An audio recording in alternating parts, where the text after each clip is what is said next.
Alright, so if you've been following the channel long enough and seen the ice fishing videos, you've probably seen this rig right here, the trout tracker. That's what we call it. I built this box so it was removable. Pops right off like that. The problem with that is that we have these long bars that stick out, and then a pin goes through this whole, you know, it slides forward. The pin goes through here, and the problem with that is these bars are so long, you get a lot of weight in here. You can bend those out. I should have bumped up the size of metal I was using here and used 1 inch, 1 inch, and then 1.25 inches to slide over it. But I didn't. Thought that would work. I end up putting way too much stuff in here. So I need a more beefier setup here. So the other thing here, the box itself is busted in a few places, so we needed to just get just start fresh, get a new box. The other thing I didn't like is when I took these off for when we use this trail riding, we take that off, we get a nice rusty bar sticking out there, so I didn't want that. So this is a 1997, and back in the day, they had different options for these that had like a basket on the back with a backrest built into it. So I figured maybe if I can find one of those, the box can rest on that, because those are super sturdy. They're all aluminum and they bolt on in different places. Wicked sturdy. The box can sit on that, and I can make it removable from that somehow. I looked online one night. Someone had posted 2 of them in the same town that I live in, right down the road from me, for a pretty damn good deal. So I picked it up, and this is what we got. So that right there is going to replace that backrest. The first step is to take all of this off and put this on, and then we can try to figure out what else we're gonna do. This is the new box we got. I'm gonna link this box down in the description below, because I do believe this is gonna be a very good one. It's a ATV box, and we'll show it more when we get her installed. We'll just jump right to when this guy's on here. Alright, so we got the rack on there, no problem. Pretty easy. Just leveled it up, drilled a couple new holes, popped it on there. The backrest is much nicer than the one that used to be on there.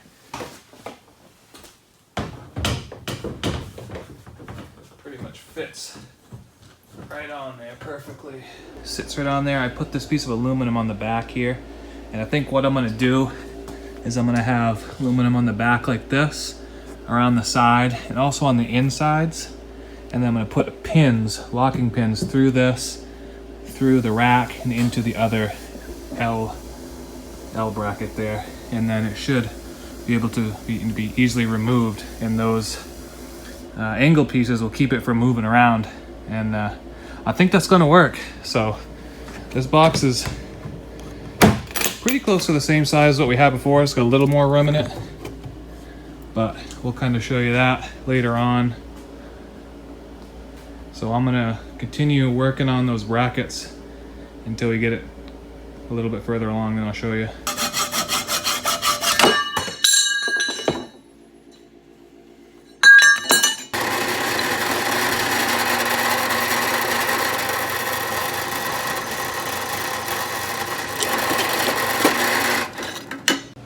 Alright, so that's what the bottom of the rig looks like here.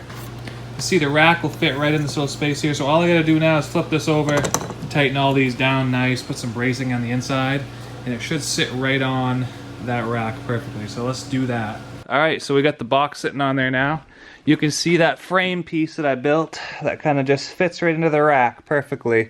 In fact, since I put these on off of the rack, it was pretty tight fit, and I had to really kind of pound it on there. So I assume over time it'll kind of loosen up a little bit. But now what I'm going to do, I'm going to put a hole here, same on the other side, and probably 2 on the front.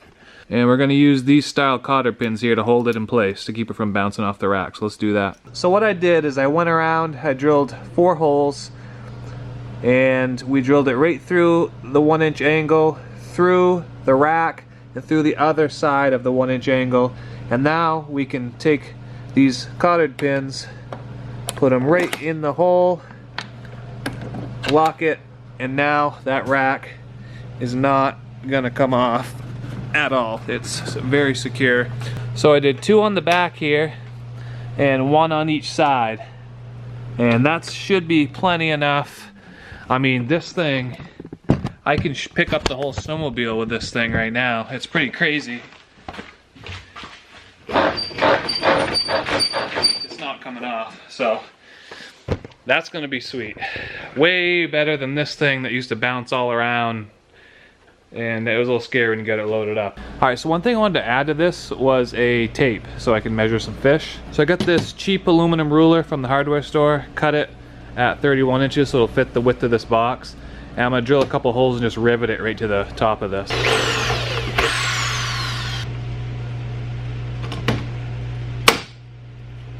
All right, clean. Couple rivets in there. Whew. It's nice to bring a shovel with you when you go ice fishing, and I always just tend to forget it, or I don't really have room for it. But so the shovel I got is that clam shovel, and we went ahead and I mounted. It comes apart, so here's the handle for it. It extends, but the blade pops right off. And all I did here was drill a hole right through, put a bolt with a wing nut on there, and now we got the shovel. It's out of the way. It's really not taking up much room at all. The only room it's really taking up is this little corner right here, but it's minimal. And so the bolt goes through, and you just hand tighten it, and the blade is right there. Now what I wanted to do with this, instead of it banging around, is mount it inside of here. It fits just about perfectly right in here, and it's completely out of the way. I'm gonna link this in the description below. I've used these a ton. These are the quick fists, and these are the standard size. They make a couple different sizes, but I've used them before, like up here to hold my axe on the front. I actually have some on my trail slash mountain sled or whatever. Back here, these are the smaller ones that I put my shovel on. So we're gonna use these. I have an idea. So I had to change my initial design idea. I actually put a bolt, drilled a new hole here. It just fit a lot nicer right in this little channel on the inside. It fit perfectly in there, so that's where I mounted it. All right, this will go just like this. And there she sits. So the shovel is completely out of the way. It's not taking up any room whatsoever. Leaves room for activities inside of here. So I'm gonna put on these All Right, you can see the name right there, All Right fishing rod holders. Here's the packaging here. I'm gonna link these down in the description below. These are recommended to me by a buddy of mine, and they're locking rod holders, so you can snap the reel right into this and carry it right on the back of the machine here. You can see I did kind of these things before. One of them busted off, and they weren't that durable. So what I'm gonna do is I'm gonna mount one right here and just try it. I thought about kind of putting it on the side or up front, but I don't want to get crap shot all over my reels, and if I put it on the side, there's a chance of that getting caught on a tree. So we're just gonna put it out off the back like that, and then I'll kind of show you what we did with that. All right guys, so there's the finishing touch there. There's our little rod holder. I'll show you how this works real quick. This is my 40-inch JT Black Rain. Slide it right in here, and then you give it a little push, and it locks right in. That's not gonna come out. And the cover still opens without hitting it. It's gonna be a cool little addition here. The rod holders I had before were really bad, but that's a pretty sweet setup. So this thing's gonna give me a ton of storage. I can put 5 traps in there easily. I can put my flasher, my bait bucket, extra drill batteries, whatever I need to put in there. That's gonna be plenty of room. So I'll link all these products in the description down below. But this is a pretty cool little mod you can do to any snowmobile. If you have a backrest or any type of fabricated thing like we did over here. If you want to just build a little frame, you can set the box in there, bolt it right to it. And like I said with this one, it's removable. You pull all these pins out and this comes right off the rack, and then you can trail ride with it. But I don't think this is really going to come off all that often, so I wanted to make it really, really secure on that rack. You know, some days out on the ice, I get pretty crazy on this thing. I mean, Nitro Circus might be calling me up, so you never know. That's why the other one broke. Anyways guys, thanks for watching. If you like this video, give it a thumbs up. Make sure you stick around, see that thing in action this year, and we'll catch you guys in the next video.